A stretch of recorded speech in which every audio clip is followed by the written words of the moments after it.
The Logan Power Show. Welcome, everybody. The Logan Power Show. Hey, everybody, welcome to the Logan Power Show. It's me, your host, Calvin Logan.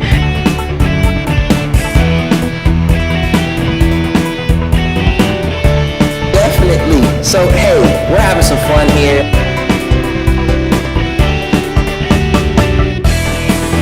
My name is Calvin Logan, the Logan Power Show. We nationwide, worldwide. We love y'all.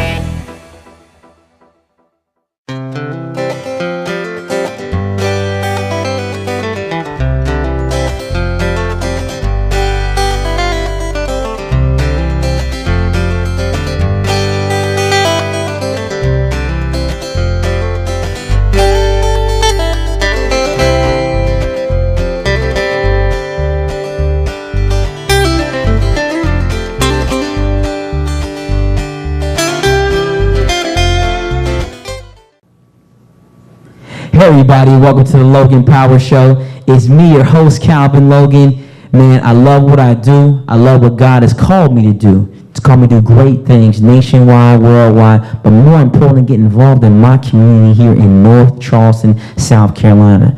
Well, I was fortunate enough to land me a lawyer that's playing no type of games, no type of favoritism. He's fighting for the people. He is Mr. One and only Mr. Alan Toporek. How you doing, sir? Thank you so much. All right, glad to have you here. Thank you, Logan.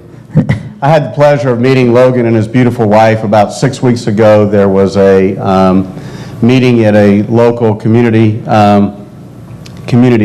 meeting sponsored by the NAACP and the ACLU for local folks to come in and discuss problems that they were having with the African Americans were having with the North Charleston Police Department. And I was interested because I've got a case involving the North Charleston Police Department that I'm happy to discuss with you today. But before I start, something that's of interest to everyone in this room and is of interest to me and the whole community. I listen to WTMA radio sometimes in the morning, and I don't agree with a whole lot of what they have to say. Sure. And there was a gentleman on there yesterday who was criticizing our United States Treasury for putting Harriet Tubman on the $20 bill. Gotcha. And I went and did a little research, and there's no more deserved American than Ms. Tubman to be on the bill. Absolutely, absolutely, absolutely. You know, it's for those who know the history, Harriet Tubman was a trailblazer. You know, if you go through Charleston in downtown, the railroad tracks is under those churches, and that landmarks are still today. And the Underground Railroad, what she went through, just the structure of it alone is unbelievable. To have literally a train go through underground to get people out of the other side to Canada. Now you say, Calvin, I do my homework too. Tell you right now, I'm really good at my homework. But more importantly, you're talking about, you have a case against the North Charleston Police Department. Tell us a little bit more about that case. I will. In the late evening hours of April the 3rd of 2013 and the early morning hours of April the 4th of 2013, a North Charleston police officer was patrolling on Sproul Avenue.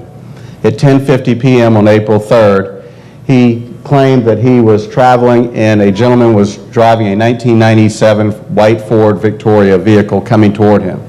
I don't know how he saw this, but he said there was unlawful tint on the windshield. And he made a U-turn and put his blue light on, and whoever was driving that car pulled over, got out of his car and began walking toward a residence. The officer yelled at him to get back in his car. He got back in his car and he took off. A very, very, very short chase ensued. And they ended up at the end of a street called English Street, which is right off of Sproul Avenue. A very short street, maybe a tenth of a mile long. I represent two people and their 4 children that reside at 1801 English Street, apartment 6. The car came back to a gentleman who lived at 1801 English Street, apartment 5. The police officer went to the apartment. The car came back to that unit. This all evolved from somebody who allegedly had tint on their windshield. My folks are watching television. It's 11 o'clock at night. 4 young children, 2 infants, 2 that are 7 and 9-year-old are asleep. The 2 adults are watching television, looking at their computer, and there's a knock at the door. Excuse me, let me back up a little bit. North Charleston claims that they brought the K-9 unit out. The dog took them to Unit 5, which is where this gentleman lived. They went to Unit 5, and the gentleman was not there. My folks, they knocked on the door at midnight, and these two apartments had a conjoining attic. And they said, we have reason to believe that, I'm going to use the name Jones, I'm not going to give his name, Mr. Jones may be in your attic. Do you mind if we come in? And they said, he's not in our attic, but you can come in. They came in and they left. About 10 minutes later, they came back and said, you all are going to need to leave with your children, and we're going to have to do a thorough search of your place. These folks were out of their apartment, which couldn't have been more than 1,000 square feet, for about 5 hours. The police allowed them to come back into their unit at around 6 in the morning. All four children were, well, the two older children were awakened. The two younger children were carried out by their parents.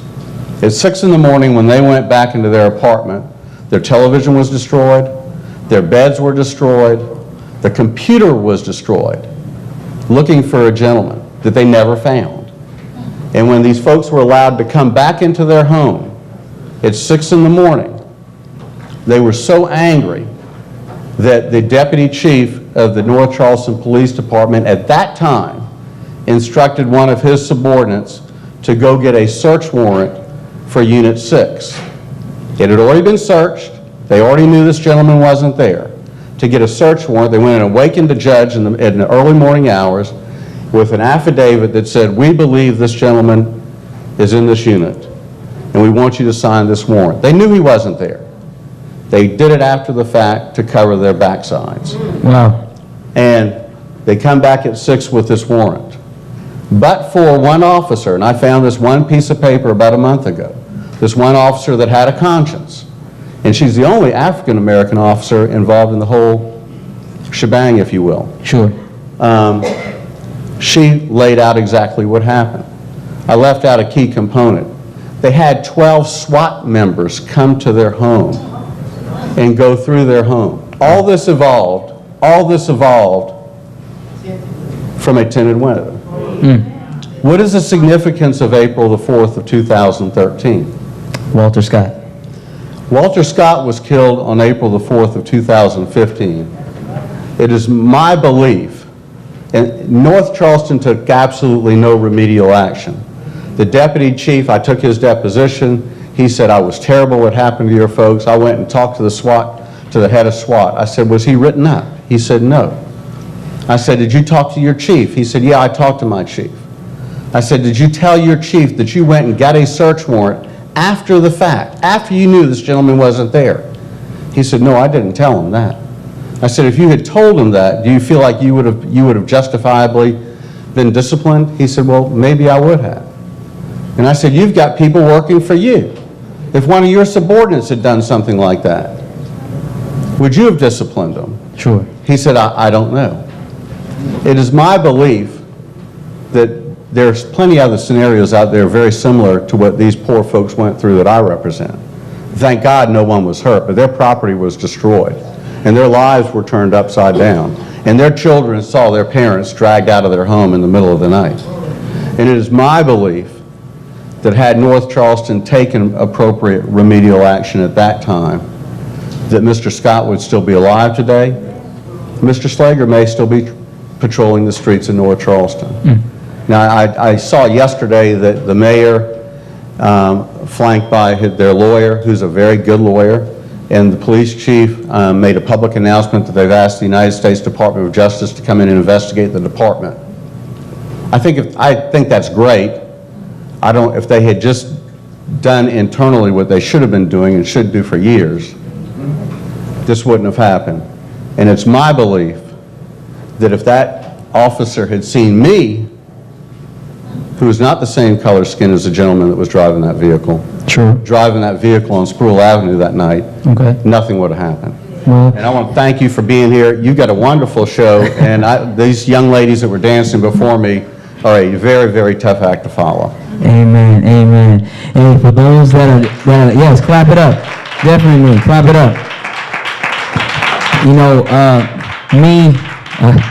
you say, Calvin, you have lost your mind. You getting people going against North Charleston Police Department. Have you lost your mind now? Well, for those who don't know, I'm not scared. I truly am not. I'll stand for my home. I don't care what anyone says. My wife will tell me I'm the Boaz for her, and I am a David for my house.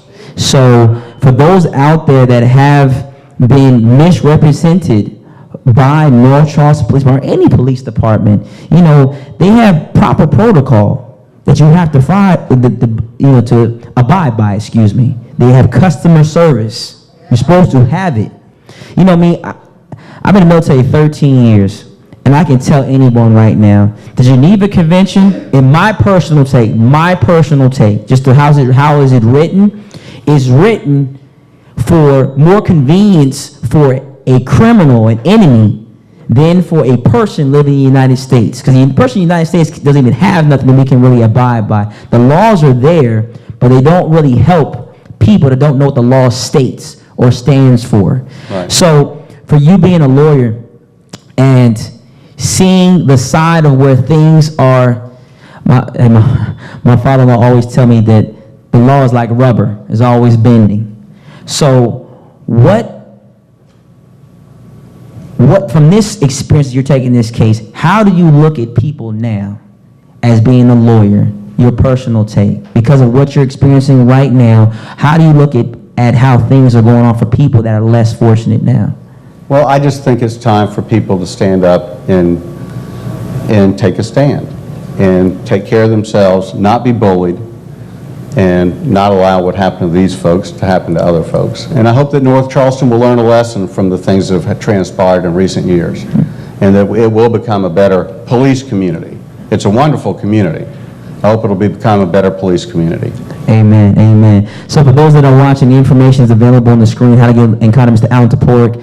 My name is Calvin Logan again, the Logan Power Show. We thank you again for coming. Thank you, Calvin. And for your time and patience. Thank you. And again, we thank you for watching. We love y'all. We'll see you on next week. Hi, my name is Carlton Bass. I'm an independent associate with Legal Shield. What is Legal Shield? What do? We give you access to attorneys for pennies a day. You can cover your whole family and have access to attorneys for less than $20 a month. And I said that correct, less than $20 a month. You know, again, and you can contact me by going to my phone number at 843-754-7070, or you can go to the website at VASS, that's V as in Victor, ASS, .legalshieldassociate.com. Thank you.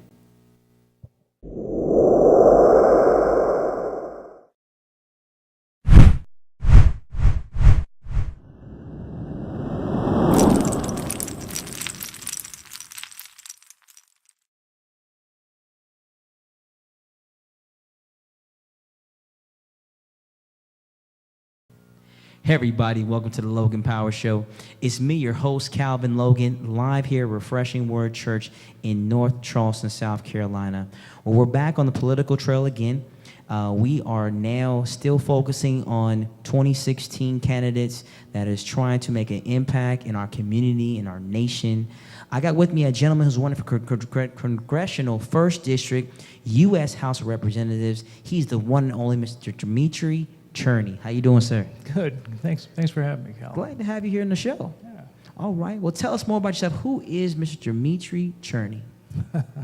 a complicated character, but I think most people would say I'm someone who really cares about the average American. Okay. And I've been through a number of experiences over the last decade that have made me care a lot more than I used to in the past about people who don't have all the advantages that everybody else has. Sure. And what I'm trying to do is make America really the place that we've always thought it could be, the place we've always hoped it could be, where everybody has an equal opportunity, an equal chance of success, and nobody has to struggle and suffer because they can't get ahead.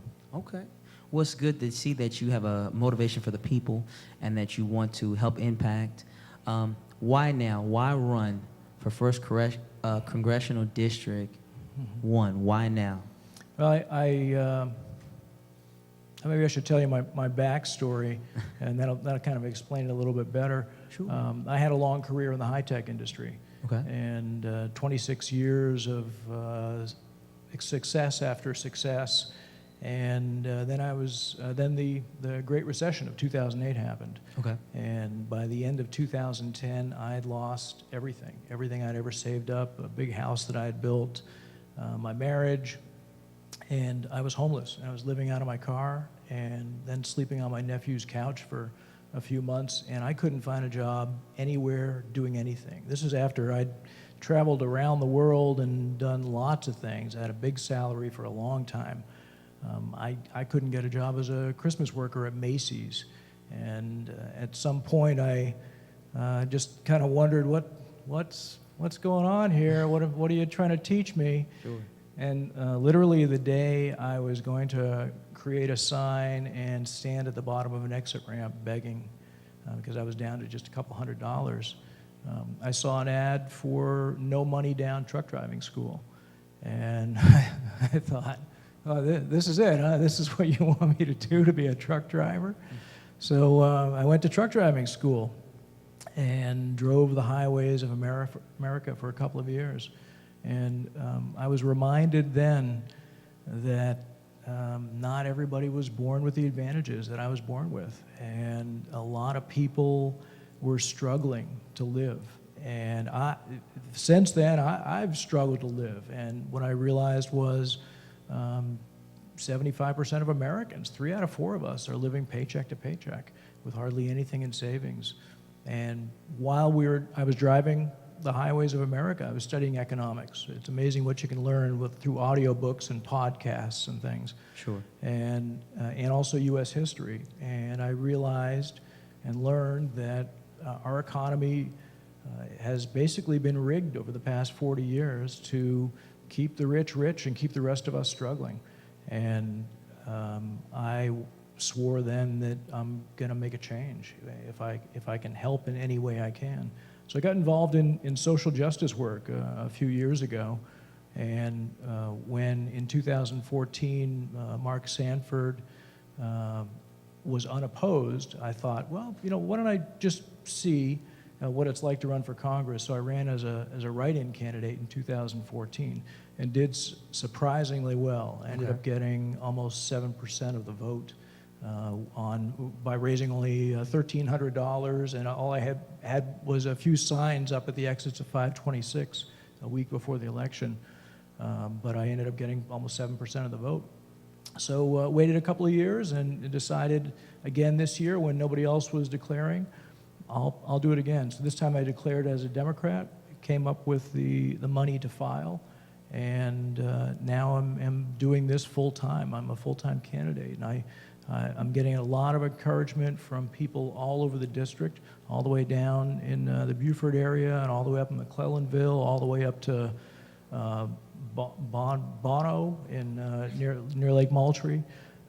So a lot of people are feeling like this might be the year that we can get Mark Sanford out and get somebody in there that's really concerned about making life better for the average American. Wow. So it seems to me that for you have a great testimony. You've been down and out, rebounding, and now you are not thinking about self. You're trying to go back out there and fight against Goliath. So you're trying to be David. That's trying it. to knock up a Goliath. Yeah. Now, what makes you different? I know a lot of times when your testimony is very astounding, very heartfelt. But what makes you different than what a Mark Sanford, who's been in the game for decades, and nothing has really changed, what would you bring differently to the table? Well, I have 26 years of business experience, and my training and my temperament is as an engineer. So I'm really a problem solver. And I think that's really what's been missing in Washington. We have an awful lot of people there that are really good at raising money, and because that over the last 40 years is what unfortunately is required by politicians.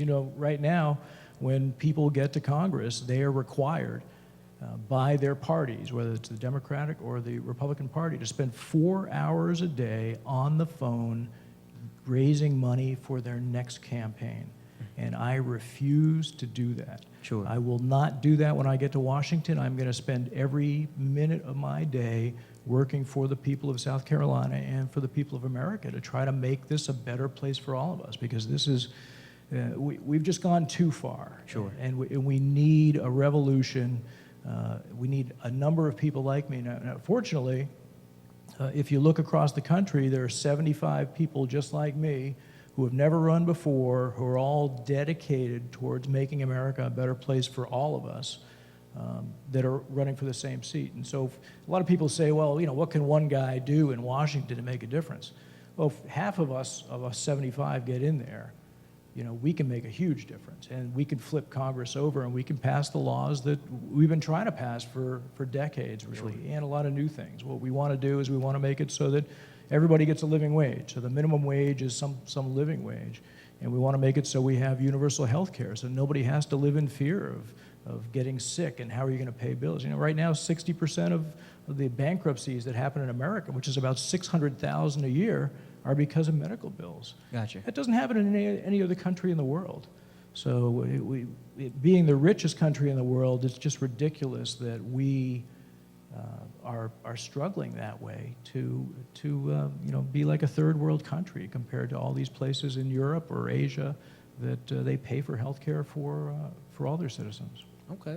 Well, it's good that you're being very transparent, and we have to be, because in 2016, you have to be authentic, and you can't be like everyone else, or if it is like everyone else, it has to be something that is realistic, but also you're stretching your faith out. So I know that you have a game plan for 2016 of what you'll do different.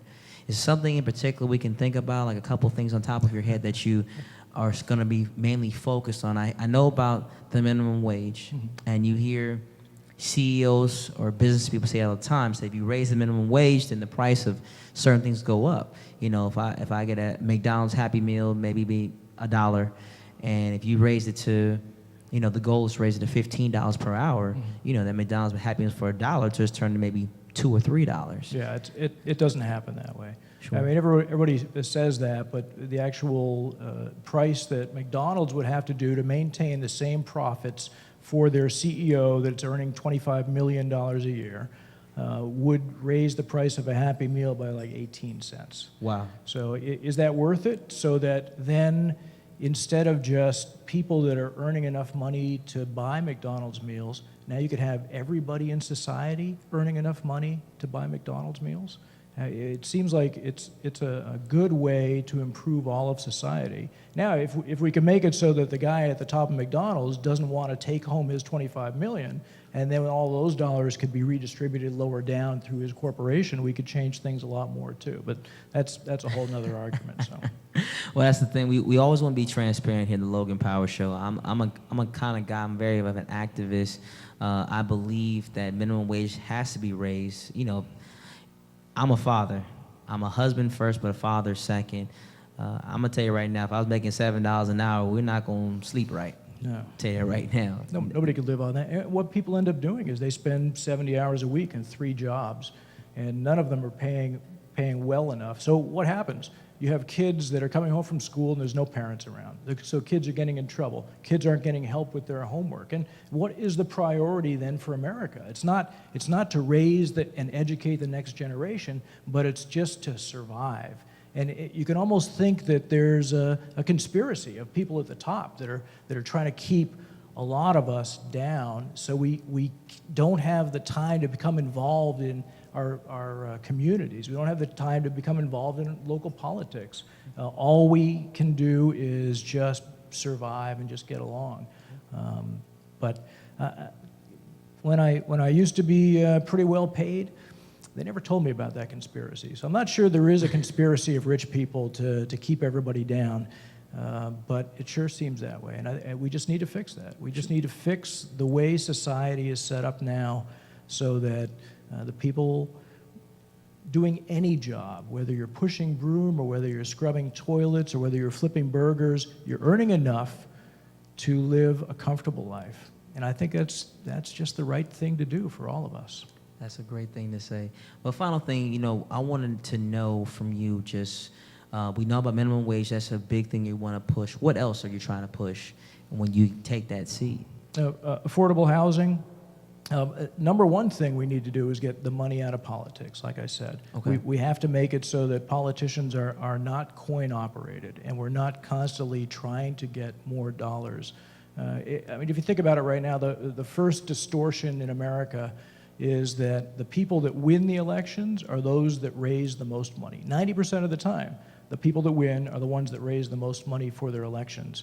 What does that mean? That means the guys that were on the phone all day long talking to wealthy donors who are able to give them $2,700 at a pop are the ones that win. So it's the guys that are really good at schmoozing money are getting into Congress.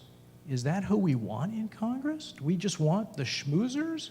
Or do we want people that have the wisdom to do the right thing for everybody? And do we want people that know what it's like to struggle out here and to live paycheck to paycheck and to be in fear that some injury is going to happen to their family and now you suddenly don't have the money to take care of it? So we have a lot of problems we need to fix in Congress, but the first thing we need to fix is getting the money out. Second is raise the minimum wage. Third is provide single-payer health care, universal health care for everybody so we don't have to worry about any of that. Affordable housing, public transit, end the school-to-prison pipeline, so many different things. All right. Well, definitely let people know how to get in contact with you. Reach me on Facebook, or you can go to my website, chernyforcongress.us, and the Facebook page is also Cherny for Congress, or my personal one is Dimitri Cherny. You can find me out there. Also on Instagram, also on Twitter. I just wanted to mention one more thing. I'm doing a thing starting in the middle of June that will go through the middle of August. I'm calling it Biking the Low Country. And I'm taking my bicycle and I'm towing behind my bicycle my little sailboat / canoe. And I will be biking 500 miles over 63 days through the entire 1st Congressional District, 20 islands, and up every single river we have around here. So for 63 days, I'll be staying at somebody's house or stopping at somebody's house for the night, having a little reception, a little party, bringing people in, talking to everybody. And then the next day I bike on again to some other place. I'll be stopping at grocery stores and hardware stores and recycling centers, wherever people gather, and just talking to people and listening mostly. So I'm really looking forward to that. It's going to be hot and I'm going to be sweaty, but I'm going to be dressed just like this, a white shirt and a tie, though it'll be a little looser than this, and shorts, and on my bike and meeting. My goal is 100 people a day. So at the end of the day, end of the 2 months, I'll hopefully have met almost 7,000 people. Wow. Well, we're in faith with you, and everyone in the studio is in faith with you that you're going to make an impact. And for those that are watching, I want you to look him up. I've always said this, and all that I get understanding. Don't take my word for it. Look him up yourself. Look at his values. Pray about it. Make the right decision. Sitting at home not voting is not going to change it. It's not going to make a difference. You're just going to pretty much that vote just got cast into the sea and didn't count. But then if he does make it to office, when he does do it, hold him accountable. I don't bring people onto this show just to waste my time. I bring him onto the show because when he takes that office, we here at the Logan Power Show, we are a community-based show where we bring businesses in, we bring pastors, we bring politicians. We want to change the world. So if we get these people in political office like the John Tecklenburger, the mayor who's been on our show, we hold people accountable. And what I mean by that is that if there's a customer, because everyone who comes to our show is a customer, and we say that, well, hey, Calvin, wants something change. Well, I got the mayor on the phone. Tell him what your need is. Hold him accountable. He's having a meeting at this meeting time. Go there. We want these things to happen. We want these things to change. But, hey, I'm looking forward to seeing you on the political trail, and I'm looking forward to see some great things happen from you.